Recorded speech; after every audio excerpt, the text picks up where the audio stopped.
اللہ میری دوڑ تیری طرف ہے، چاہے میرے کام مخلوق کے راستے سے بنا یا براہ راست بنا، میں ان مخلوق اور میں محتاجوں کی پلٹن کے پیچھے نہیں چلتا۔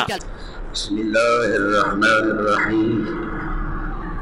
اخرج الحاکم عن علقمة بن الحارث رضی اللہ تعالی عنہ یقول قدمت على رسول اللہ صلی اللہ علیہ وسلم وانا سابع سبق من قومی وسلمنا على رسول اللہ صلی اللہ علیہ وسلم فرد علینا فکلمناہ فعجب کلامنا وقال ما انتم قلنا مؤمنون قال لكل قول حقیقہ فما حقیقت ایمانکم قلنا 15 خصلة 5 امرتنا بها و5 امرت بها رسلک و5 تخلفنا بها في الجاہلیہ ونحن عليها الى الآن الا ان تنهانا یا رسول اللہ قال وما ال5 التي امرتكم بها قلنا امرتنا ان نؤمن بالله وملائكته وكتبه ورسله والقدر خيره وشره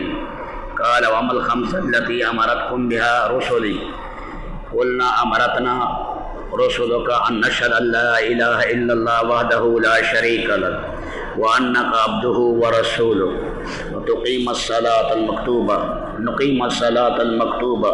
ونؤدي الزكاة المفروضة ونصوم شهر رمضان ونحج البيت إن استطعنا إليه سبيلا قال وما الخصال التي تخلفتم بها في الجاهلية قلنا الشكر عند الرخاء والصبر عند البلاء والصدق في مواطن اللقاء والرضا بمر القضاء وترك الشماتة بالمصيبة إذا حلت بالعادات فقال رسول الله صلى الله عليه وسلم فقهاء أدباء كادوا أن يكون أنبياء من خصال ما أشرفها وتبسم إلينا ثم قال وأنا أوصيكم ب5 خصال ليكمل لكم خصال الخير لا تجمعوا ما لا تأكلون ولا تبنوا ما لا تسكنون ولا تنافسوا فيما غدا عنه تزولون واتقوا الله الذي إليه تحشرون وإليه تقدمون وارغبوا فيما إليه تصيرون وفيه تخلدون۔ علقمہ بن حارث کہتے ہیں کہ میں اپنی قوم کے ساتھ رسول پاک کے پاس آیا، ہم 7 آدمی تھے، ہم نے آقا علیہ السلام کو سلام کیا، آپ نے ہمیں جواب دیا، ہم نے آپ سے بات چیت کی، آپ کو ہماری بات چیت پسند آئی۔ فرمایا تم کون ہو؟ ہم نے کہا مومن۔ فرمایا ہر قول کی حقیقت ہے، تمہارے ایمان کی کیا حقیقت ہے؟ ہم نے کہا جی 15 باتیں، 5 وہ ہیں جو آپ نے حکم فرمائی، 5 وہ ہیں جو آپ کے کاسٹوں نے ہمیں بتائی، اور 5 کے ہم جاہلیت کے زمانے میں آتی تھی، اب بھی اسی پر قائم ہیں، مگر یہ کہ اگر آپ روک دیں گے تو چھوڑ دیں گے۔ آپ علیہ السلام نے فرمایا وہ 5 باتیں جس کا میں نے حکم کیا وہ کیا ہے؟ فرمایا آپ نے حکم فرمایا ہم اللہ کی ذات و صفات پر ایمان لائیں، وہ وحدہ لا شریک ہے، سارے فرشتوں پر ایمان لائیں، ساری کتابوں کو مانیں، سارے رسولوں پر ایمان لائیں، اور اچھے یا برے حالات جو بھی آئیں تقدیر کے ان پر ہم ایمان لائیں۔ فرمایا اچھا یہ بتاؤ وہ 5 باتیں جو میرے کاسٹوں نے تمہیں بتائیں وہ کیا ہیں؟ ہم نے کہا انہوں نے یہ کہا کہ تم گواہی دو لا الہ الا اللہ وحدہ لا شریک لہ وانک عبدہ ورسولہ، نماز فرض نماز کو قائم کریں اور زکوٰۃ جو فریضہ ہے اس کا ادا کریں، اور رمضان المبارک کے روزے رکھیں، اور اگر طاقت ہے بیت اللہ جانے کی تو ہم حج کریں۔ آپ علیہ السلام نے فرمایا وہ جاہلیت میں تمہارے اندر کیا خصال تھی؟ ہم نے کہا وہ یہ تھی شکر عند الرخاء، اللہ پاک خوشحالی دے تو شکر کرنا، والصبر عند البلاء، آزمائش آ جائے برداشت کریں، والصدق فی مواطن اللقاء، دشمن سے لڑنا پڑے تو پھر جم کر لڑیں، والرضا بمر القضاء، اور جو ناگوار قسم کے حالات آ جائیں اس پر راضی رہنا، اور دشمنوں پر جب مصیبت اترے خوش نہ ہونا۔ یہ کیا تھی؟ 5 وہ خصلتیں جو جاہلیت میں ہمارے اندر۔ آگے سنیے، اللہ کے نبی نے فرمایا فقہا ادبا، بڑے سمجھدار ہیں، بڑے سمجھدار، بڑے باادب ہیں۔ یہ تو ان کی خصلتیں انبیاء کے قریب قریب ہیں۔ آپ نے فرمایا اب میں 5 باتیں بتا دیتا ہوں، تمہارے اندر ساری خیر کی چیزیں جمع ہو جائیں گی، 20 ہو جائیں گی۔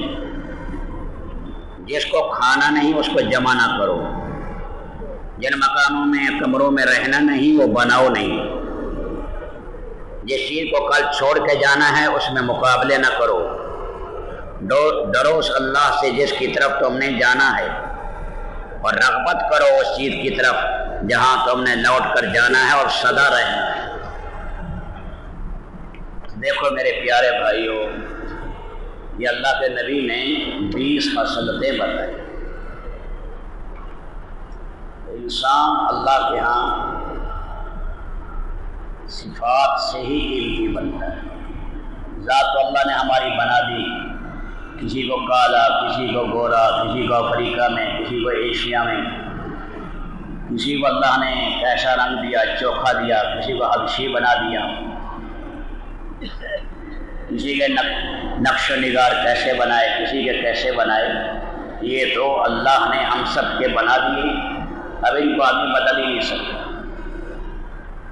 اور کچھ چیزیں اختیاری ہیں، وہ اختیاری صلاحیت، یہ جو چیزیں ہیں یہ غیر اختیاری ہیں۔ یہ فرمایا ان میں حسد نہ کرو۔ وہ یوں کہے کہ میں بھی اس کی شکل کا ہوتا، میں بھی اس رنگ کا ہوتا، میں بھی ایسا ہی ہوتا۔ فرمایا کہ یہ ایسی فطرتی چیزیں ہیں، ان پر حرص نہ کرو، مرد تمنا نہ کرے میں یوں ہوتا، عورت تمنا نہ کرے میں مرد ہوتی، میں چکنے قد کا ہوں اعلیٰ قد کا ہوتا، میں سیاہ رنگ کا ہوں خوبصورت رنگ کا ہوتا، تو میں یہاں پیدا نہ ہوتا، مکہ میں پیدا ہوتا، اسی جگہ ہوتا۔ رب العالمین نے یہ جو صفات رکھی ہیں اس میں ہمارا کسب کا دخل نہیں، نہ ہی حسد کرنا چاہیے، کیونکہ یہ صفات اللہ نے رکھ دی، ہمارے بس میں نہیں۔ خواہ بخواہ اپنے آپ کو جلانا ہے، ایک ذہین ہے ایک غیر ذہین ہے نا جی۔ اب جلتے رہے، اللہ نے اس کو ذہن کیوں دے دیا، اس کو اللہ نے عقل کیوں دے دی، اب اسے جلنا ہی شروع کر دے؟ نہیں، اللہ کی اس تقسیم پر راضی رہی۔ اور دوسری چیزیں جو اللہ نے ہمیں دوڑ لگانے کے لیے کہا، اس کی ہمارے اندر استعداد رکھی، عبادت کرنا، نیکی کرنا، تقوی اختیار کرنا، اللہ کا پیارا بننا، اللہ کی نافرمانیاں چھوڑنا، نبی کی سنت کو لینا، دیانت داری میں آگے بڑھنا، تواضع میں آگے بڑھنا، جی قرآن کریم کی تلاوت کا شوق، اللہ کے ذکر کا شوق، اپنے آپ کو کبر سے، نخوت سے، اپنے آپ کو حسد سے، ان چیزوں سے پاک کرنا۔ اب یہ ایسی صفات ہے، اس میں جو آدمی جتنی محنت کرے گا رب العالمین انشاءاللہ اخلاص سے محنت کرے گا، اللہ ضائع نہیں کرے گا۔ یہ رب اللہ تعالیٰ نے ہمارے اندر مادہ رکھا ہے، صلاحیت رکھی ہے۔ ابھی رمضان شریف میں تھوڑا سا منظر سامنے آیا، آپ نے دیکھا کیسے کھچ کھچ کر مخلوق آ رہی تھی، سارا سال مسجد میں نہیں آیا، لیکن رمضان میں آنسو باہر آئے، بالکل صاف برہنہ آنکھوں سے نظر آ رہا تھا کہ اللہ کی رحمت اتر رہی ہے۔ آج دیکھ رہے ہیں کتنا رمضان کے آخری جمعے میں آپ دیکھو کہاں تک مخلوق تھی، اور جناب کھچ کھچ کر آ رہے ہیں، نمازوں میں بھاگے آ رہے ہیں، معلوم ہو رہا تھا کہ زور کی رحمت اتر رہی ہے۔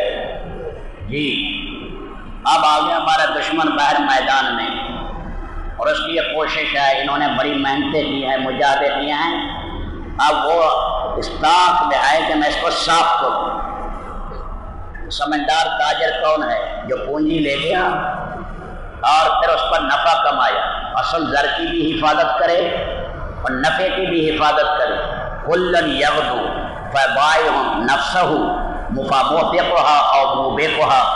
ہر آدمی صبح سویرے تجارت کر رہا ہے، یا خسارہ کر رہا ہے اپنا، یا اپنا فائدہ کر رہا ہے، یا جہنم سے اپنے آپ کو آزاد کرا رہا ہے، اور یا اپنے آپ کو ہلاک کرا رہا ہے. تو میرے بھائیوں، اب جتنے ہم نے اللہ سے عہد و پیمان کیے ہیں اس کو نبھانا ہے، اس کو نبھانا اور اس پر محنت کرنا اور آگے بڑھنا ہے. رحمت الہی. کسی سے کسی نے پوچھا شب قدر کون سی ہے؟ سن رہے ہو؟ اس نے کہا جس دن میری توبہ قبول ہو جائے گی میری شب قدر. پوچھا سعادت کی گھڑی کون سی ہے؟ کہ جس گھڑی میں میرا رب مجھ سے راضی ہے صحابت کی گھڑی. تو ساری زندگی کو قیمتی بنا سکتے ہیں، سارے دن قیمتی ہیں، پیاروں پر ہر وقت رحمت برسے گی، صرف رمضان میں نہیں. وہ اعمال ایسے کر رہا ہے، وہ اعمال خدا کی رحمت کو کھینچے، وہ اعمال کھینچے گے. اللہ طرف دیکھتے ہیں، یہ نہیں کہے رمضان گیا میری رحمت ختم، فرمایا وہ صفات کے ساتھ ہے.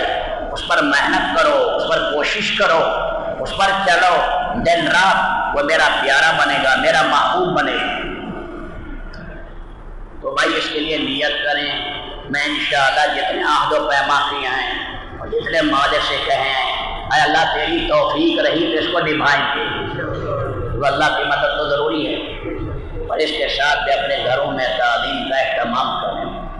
گھر میں تعلیم ہوگی، مسکورات کا ذہن بنے گا، اور گھر میں اور نہیں آدھا پونا گھنٹہ تعلیم ہو. بچوں میں سنتوں کا مذاکرہ ہو. ہر فرض نماز کے بعد اپنے لیے، اپنے ماں باپ کے لیے، اپنی اولاد کے لیے ضرور مانگیں. دیکھو نبیوں کی دعاؤں دیکھو، ربنا ہب لنا من ازواجنا وذریاتنا قرۃ اعین. اللہ ہماری بیویوں کو، ہماری اولادوں کو آنکھوں کی ٹھنڈک بنا. بیوی نافرمان ہے، دین سے دور ہے، بیٹا نافرمان ہے، دین سے دور ہے، ہر وقت آدمی جلتا رہے. اللہ آنکھوں کی ٹھنڈک بنا. یہ دعائیں مانگنا. حضرت مفتی شفیع صاحب فرماتے تھے یہ حق ہے ماں باپ کا اور یہ حق ہے اولاد کا کہ ہر نماز میں ان کے لیے دعا مانگو. اللہ میری دوڑ تیری طرف ہے، چاہے میرے کام مخلوق کے راستے سے بنا یا براہ راست بنا. میں ان مخلوق اور میں محتاجوں کی پلٹن کے پیچھے نہیں چلتا.